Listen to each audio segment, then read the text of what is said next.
Good day mga idol at isang mapagpalang araw po sa ating lahat.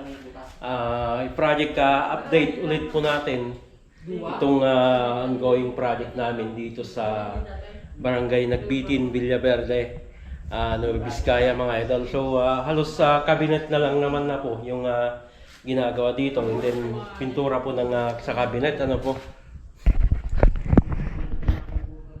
Okay, so unahin na natin dito sa may TV console yung kasalukuyang pinipinturahan na ano po.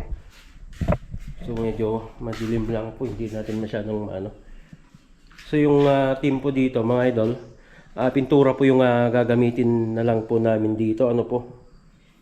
So itong mga cabinet ay ano po ito. Ano na ito, boss? Burger brown. Burger brown itong itong mga cabinet, at saka itong sa tubular mga idol ay choco brown po ito. Yan, so pinaisahan muna natin mga idol ng pintura para makita natin kung yung itsura niya. So kung puti po ito lahat, itong wall nila, lilitaw at lilitaw po ito, maliwanag itong cabinet, itong pinaka TV console. So ulitin ko lang po yung ginamit na pintura ano po. So burger brown po ito sa mga cabinet niya, and then choco brown po yung tubular. Same na rin po yung gagamitin namin dito sa hamba. And then dito sa kids room mga idol, yung step na lang yung kulang dito sapagkat ayusin pa namin yan para sa electrical. Pintura na lang po, and then yung pinaka-railing niya dito sa taas. And then meron na rin po yung sa cabinet mga idol. Okay na rin po ito.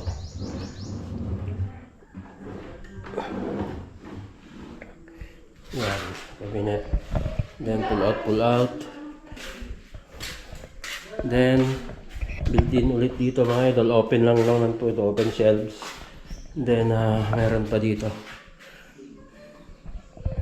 Yan. So, yung drawer na lang po dun sa corner yung hindi pa natatapos. So, halos patapos na mga idol yung sa cabinet. Kung may additional man dito, ay soon pa siguro po ito mga idol. And then dito. Ito yung sa lababo. And then sa CR, okay naman na po ito. Tiles na lang po yung kulang po nito. Yan.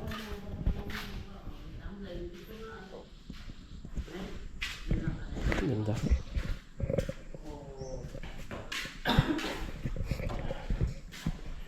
Maganda ito pag natapos. Ano boss? Tapos puti lahat itong Oo. Litaw na ito pag napinturuhan itong. Basta yung edge niya, burger brown na.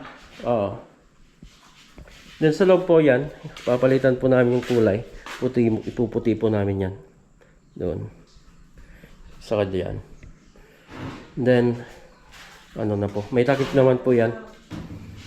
So, yung ginamit pala namin dito, mga idol, yung base namin is, primary epoxy. Kahit anong pintura naman na yung ipatong natin dyan, mga idol, kung naka-base tayo ng epoxy. Primer. Katulad po nito. Base po namin dyan ay epoxy primer.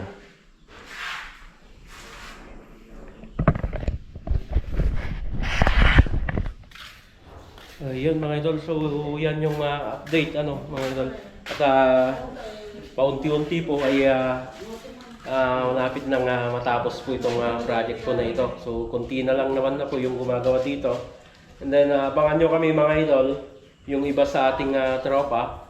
Magbubukas po ako ng panibagong project So iiwan ko yung ibang pintor dito saka yung ibang karpintero para may pagpatuloy po ito. So yan muna yung update dito sa ating project dito sa Villaverde, Nueva Vizcaya. Abangan nyo po kami sa Solano. Hanggang dyan mga idol, lagi tayong mag-ingat at God bless po sa ating lahat.